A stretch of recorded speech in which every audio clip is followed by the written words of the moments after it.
Luke Shaw et Harry Maguire étaient alignés en défense centrale pour peut-être ménager les défenseurs habituels Varane et Martinez qui affronteront le Barça dans les jours à venir. Décidément, avec Erik Ten Hag, on est toujours surpris de sa composition officielle lors de rencontres qui s'annoncent avec United. Bienvenue sur la chaîne les gars, installez-vous confortablement. Le début du match retour contre Leeds United commence tout de suite.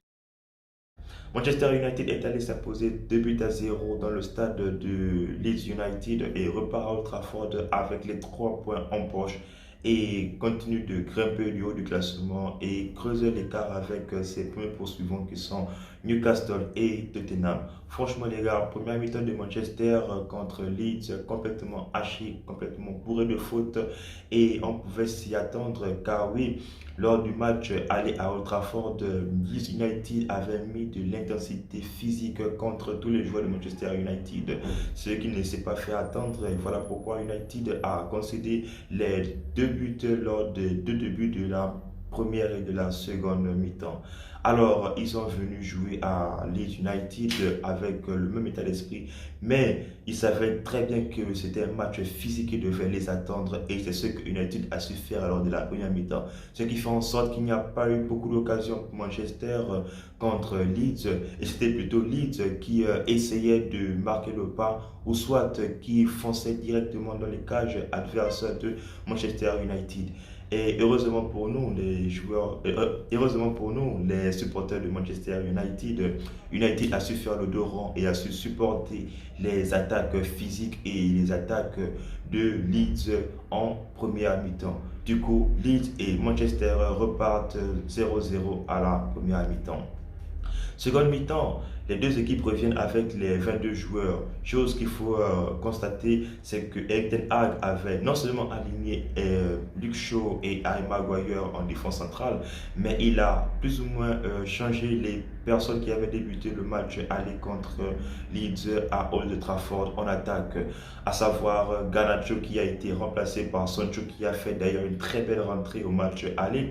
Et donc pour continuer la lancée de Sancho, Erik Ten Hag a continué à projeter son petit poulain et voilà, Sancho n'a pas fait un match assez triomphant ou du moins il n'a pas eu la même entrée qu'il avait lors du match aller.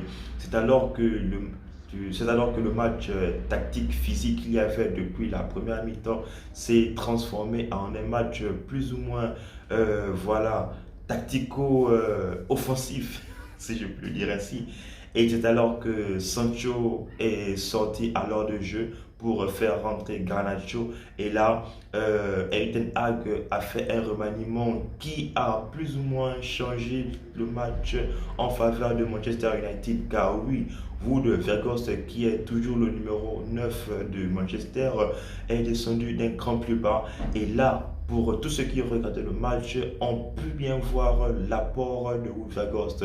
Car même si lorsqu'il est en numéro 9, il n'a pas de ballon, mais le fait que Erik Ten Hag le fasse redescendre un peu plus bas sur le terrain, comme s'il allait jouer en 10, a fait de cela un atout, car oui, Manchester se projetait maintenant et Manchester avait le contrôle du match sur la défense de Leeds United.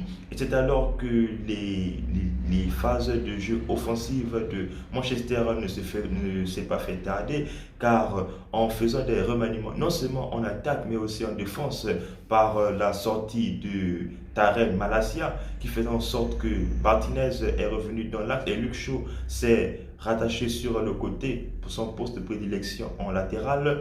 Il ne s'est pas fait attendre. Du coup, pendant que Manchester United est en train de faire ses phases offensives, United confisque le ballon jusqu'à ce qu'un beau centre arrive du côté de Marcus Rashford qui sort une belle détente et bat le gardien de Leeds, William Meillet. Manchester commence à revenir sur les bons rails et mène 1 but à 0 à l'extérieur. Et ce n'est pas fini. Avec l'entrée de Garnacho, qui lui a été plus ou moins soliste au match aller, je l'ai dit dans la précédente vidéo, il a toujours continué avec son jeu, mais là,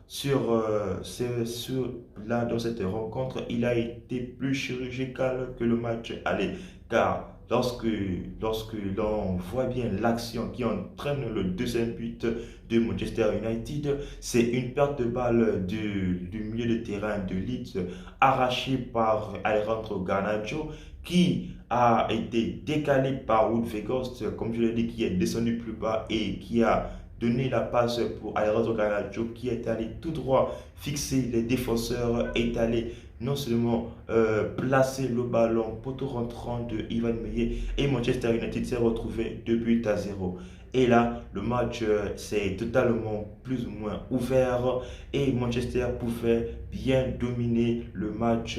Et donc oui, United a peut-être gagné 2-0 à Leeds en faisant une mi-temps vraiment chaotique car oui, les joueurs de Leeds ont imposé ou du moins amené un rythme plus ou moins physique, mais comme on pouvait s'y attendre, il fallait bien que ces joueurs-là le fassent de la première jusqu'à la 90e minute, chose qui est tout à fait normale, qui n'ont pas pu résister à le faire, où United a su jouer sur sa force, à savoir une grosse solidité défensive pour pouvoir résister et pour pouvoir planter les buts à Leeds quand il le fallait, et chose que United ne s'est pas prié de le faire.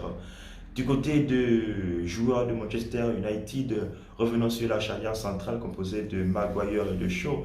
Maguire nous a encore fait du Maguire et pendant la première mi-temps, pendant que United devait accélérer le jeu, Maguire était plutôt dans une phase plus ou moins de ralentisseur de jeu de Manchester United, car à chaque fois qu'on lui remettait le ballon, c'était toujours lui qui cassait complètement le rythme, et lorsqu'il fallait faire des relances, ces relances étaient toujours mauvaises. Heureusement que je pense qu'il y a une action où il s'est rattrapé, mais il nous a fait le Maguire. Certes, au début du match, ses relances étaient dans les bonnes formes, il dégageait une sérénité, mais lors du match, à chaque fois que le match avançait, on pouvait rencontrer, ou bien on pouvait voir les lacunes de Maguire se répéter. Et à côté de lui, le défenseur qui a commencé, Shaw, qui a fait un très bon match à l'axe, et lorsqu'il est revenu sur son poste de prédilection latéral, il a encore montré l'étendue de son talent. Sur le côté droit de Manchester United, Dalot, qui a trouvé la barre transversale en première mi-temps, a encore fait un match poussif de ma part. Mais oui, c'est un match qui justifie qu'il est encore de retour et qu'il a besoin du rythme et du temps de jeu. Notre double pivot composé de Sabitzer et de Fred a été vraiment solide, compact, contrairement au match aller à Old Trafford. Oh oui, Fred a très vite encaissé le carton jaune, mais s'est très vite ressaisi et a ratissé énormément de ballons pendant cette rencontre. Et donc, le quatuor d'attaque, à savoir Bruno Fernandes, Sancho, Marcus Rashford et Wout Weghorst, ont fait la première mi-temps comme tout le monde, physique, hargneux, vraiment difficile pour tous les joueurs. Et heureusement qu'il y a eu ces changements tactiques qui ont fait toute la différence chez Manchester United et vraiment mettre en lumière le coup tactique, la patte de Erik Ten Hag, pour avoir l'idée de faire redescendre Weghorst et de faire monter Rashford qui avait l'air plus libéré. Et oui, le jeu en pivot de Weghorst s'est plus mis en lumière. Qui pouvait attendre ce genre de tactique? Personne ne pouvait le savoir, sauf une seule personne, le coach Erik Ten Hag. Alors la famille, en attendant le match contre le Barça en semaine jeudi, n'hésitez pas à liker, commenter et de me dire en commentaire qui sont ou bien qui ont été les joueurs de Manchester United qui ont été le plus en lumière de ce match. On s'abonne, on est ensemble, on reste en santé, tous mon cugnac.